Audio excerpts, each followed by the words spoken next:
Hola, ¿cómo están? Espero se encuentren bien. Bienvenidos a la última clase de Historia 3. Quiero que por favor observen De la dictadura a la revolución. Es un mural de David Alfaro Siqueiros. Está en el Museo Nacional de Historia en el Castillo de Chapultepec.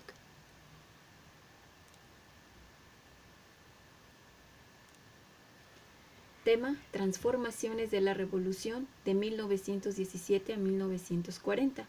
Antecedentes históricos: el asesinato de Madero en 1913.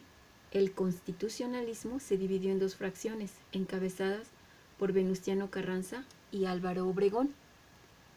Vamos a hacer brevemente una línea de tiempo. La derrota de Carranza. El plan de Agua Prieta desconoció al presidente de la República y a los gobernadores. Reconoció la Constitución de 1917. En todo el país surgieron manifestaciones de apoyo a este movimiento. En mayo de 1920, Carranza salió de la Ciudad de México hacia Veracruz con la intención de instalar su gobierno. No se llevó a cabo porque fue asesinado por un militar mientras dormía en Tlaxcalantongo, Puebla. 1920-1924. Álvaro Obregón, presidente de la República. Aspectos sobresalientes. Se valió de la Confederación Regional Obrera Mexicana, CROM, para controlar a los obreros. Estableció los convenios de Bucareli en 1923, indemnizar a los latifundistas estadounidenses afectados por la expropiación agraria. En 1920 a 1930 continuaron las organizaciones obreras. En 1921 se creó la Secretaría de Educación Pública. El 3 de octubre de 1921 se crea la SEP con el propósito de superar el atraso educativo de millones de mexicanos. Para dirigirla, el presidente Obregón designó a José Vasconcelos. El Estado aplicaría en todas las instituciones educativas los principios de laicismo y gratuidad. De 1928 a 1934, el Maximato. Estaba dirigido, o más bien estaba este Maximato que en general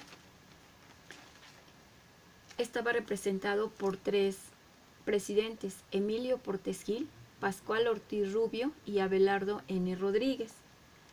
Se le denomina así al periodo en el que el expresidente Plutarco Elías Calles impuso su autoridad sobre varios presidentes, reconocido como el jefe máximo de la Revolución Mexicana. Calles siguió dictando órdenes a pesar de que ya había entregado la presidencia. El maximato se prolonga del 28 de 1928 a 1934. En este periodo aparecen los gobernantes,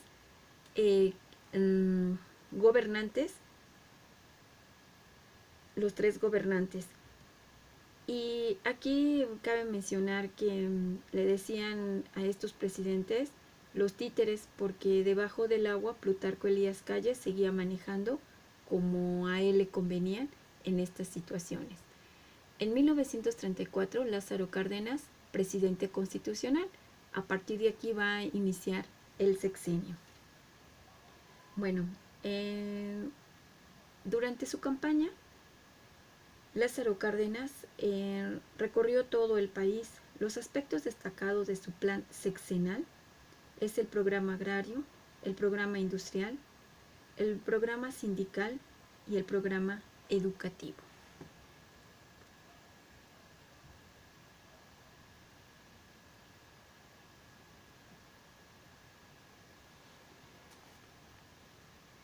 En 1934, la producción del petróleo estaba en manos de 17 compañías extranjeras. El 18 de marzo de 1938, el gobierno mexicano decretó la nacionalización de la industria petrolera, afectó a las compañías estadounidenses y británicas y constituyó una de las decisiones de mayor importancia para la vida económica del país. La formación de nuevas instituciones educativas y científicas de 1921 están hasta 1940. Ahí se menciona de 1921 a 1923 porque fueron las que surgieron. Tenemos que el Departamento de Cultura Indígena de escuelas, aparecieron las escuelas normales, rurales y las misiones culturales. Se cumplían tareas encaminadas a promover la educación, la capacitación y el trabajo y el progreso de las comunidades. También se fundaron otras escuelas, la Elemental de Educación Física, el Instituto Politécnico Nacional, la Institución Nacional de Antropología e Historia. En 1915 inicia la novela de la Revolución Mexicana. Es una corriente literaria conocida como novela de la Revolución Mexicana. Las obras más importantes están Los de Abajo, de Mariano Azuela, La sombra del caudillo, de Martín Luis Guzmán, La tormenta, de José Vasconcelos, entre otros. Y aparece el muralismo mexicano. En 1922. Bueno, vamos a ver aquí a los protagonistas más grandes muralistas mexicanos. Ok, tenemos, es un arte nacionalista inspirado en el arte popular mexicano, que fuera para el pueblo y no para los grupos acomodados. Propone la producción de obras monumentales. Convirtió a los sectores populares, especialmente a los indígenas, a los campesinos, a los maestros, a los soldados, a las tropas mineras, en protagonistas de su historia. Los más destacados muralistas son David Alfaro Siqueiros, José Clemente Orozco. Aquí están algunas de sus pinturas, que es la Apoteosis de Cuauhtémoc. De Clemente Orozco está Los dioses del mundo. Y tenemos a Diego Rivera, con Un sueño de una tarde, el autorretrato. Bueno, son los más destacados. Ellos representaban una crítica despiadada de la justicia y la representaba y representa las grandes etapas de nuestra historia. Exaltan valores nacionales, describen efectos de la sociedad capitalista y combaten el fascismo. Bueno, hemos llegado a la asignación de actividades. Dice, observa las imágenes, identifica a los personajes y anota sus nombres. Después escribe de qué manera participaron en la vida política de México. Bueno, y con esto terminamos el tema. Que estén bien, hasta pronto.